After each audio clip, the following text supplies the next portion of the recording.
Alors, Édouard Philippe, justement, tiens, on va l'écouter. Pourquoi ? Parce qu'il a dîné avec Marine Le Pen, vous le savez, comme il pourrait dîner avec Jean-Luc Mélenchon sans problème, et il a dû se justifier de ces dîners, parce qu'il y a une polémique autour des dîners secrets. Écoutez.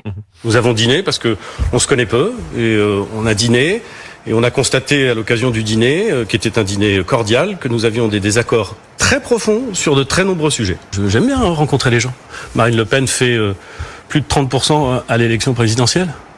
Ça me dérange pas de dîner avec elle. D'ailleurs, je pourrais dîner avec elle, je pourrais dîner avec Jean-Luc Mélenchon. Et à chaque fois, je leur ferai part de désaccords qui sont sans doute très profonds sur des sujets très nombreux. Est-ce que vous comprenez la polémique autour de ces dîners ? Non, absolument pas. Il y a beaucoup critiqué par une certaine presse. Oui, je vais les citer, notamment Libération. Mais il y a beaucoup d'hypocrisie dans tout ça, y compris des journalistes ont des dîners avec l'ensemble du spectre politique. Il suffit d'aller à l'Assemblée nationale, à la buvette, pour voir que tout le monde parle avec tout le monde. Il y a beaucoup d'hypocrisie. Ce que j'ai trouvé pas très bon dans cette séquence, c'est plutôt les éléments de défense d'Édouard Philippe. Avait-il besoin de se soumettre à cette question en disant mais écoutez, oui, j'ai des repas, mais il avait besoin de vérifier les désaccords. Mais les désaccords entre Édouard Philippe et Marine Le Pen, ils sont publics, ils sont politiques, ils sont honorables d'ailleurs. Et puis surtout, voilà un dîner qui a eu lieu selon Libération en décembre 2023. Je le précise, Philippe, juste pour nos auditeurs, il a été organisé entre plusieurs membres de la Macronie et du Rassemblement National au domicile de Thierry Solère, ex-conseiller d'Emmanuel Macron. Voilà. C'est ce qui m'aurait perturbé, moi, si j'avais été Édouard Philippe. Voir un dîner organisé par quelqu'un qui est mis en examen la bagatelle de 13 fois, ça m'aurait perturbé. Mais Olivier a raison.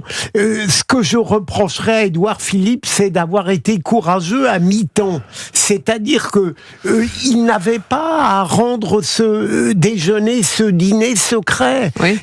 Ça crée un climat républicain délétère en France. Je ne vois pas au nom de quoi, et à l'égard du seul Rassemblement National, Marion Maréchal ou Éric Zemmour, des dîners seraient considérés comme incroyablement pestiférés. On est malade. Non, mais le côté agent de liaison, Thierry Solère dans le rôle de l'agent de liaison entre le camp présidentiel et le Rassemblement National. Avec qui vous dînez ce soir, Olivier d'Artigol ? En tout cas, je dois le dire au micro d'Europe 1. En tout cas, je dois le dire au micro d'Europe 1. M'est arrivé de dîner avec Philippe Bilger et j'ai un formidable souvenir de ces dîners. Non, ne le dites pas, c'est secret. Vous ne pouvez pas dîner ensemble. Ça va courir. Non, mais il y a ce côté. Voilà, c'est une certaine presse, je le rappelle, plutôt à gauche, qui critique évidemment. C'est en tout cas qui dévoile et qui met en avant cette polémique. En fait, ce qui me scandalise, là, on peut rire tellement il y a des députés Renaissance qui sont grotesques. Il y en a un qui a osé dire c'est une tâche indélébile sur Édouard Philippe. En fond, en France, on n'accepte pas... François Bayrou aussi a critiqué ces dîners. On n'accepte pas la contradiction politique. On veut qu'il y ait une guerre humaine. Non, mais tout ça est de la, comme on dit, de la popole. Je ne sais pas si nos auditeurs connaissent... Ça vous surprend que François Bayrou critique ces dîners ? Non. Un peu. Si, vous pouvez le dire, allez-y, la parole est libre. Oui, un peu, parce que tout simplement, quand je dis qu'il y a de l'hypocrisie, les dirigeants politiques se parlent, ont des liens humains, ils peuvent être d'une brutalité inouïe dans l'hémicycle, et après, heureusement, d'ailleurs, la politique, c'est fait pour ça. C'est justement pour que la conflictualité ne nous amène pas à la guerre civile, qu'on puisse se dire les choses même très durement, et qu'après, qu'on puisse se faire la tape dans le dos.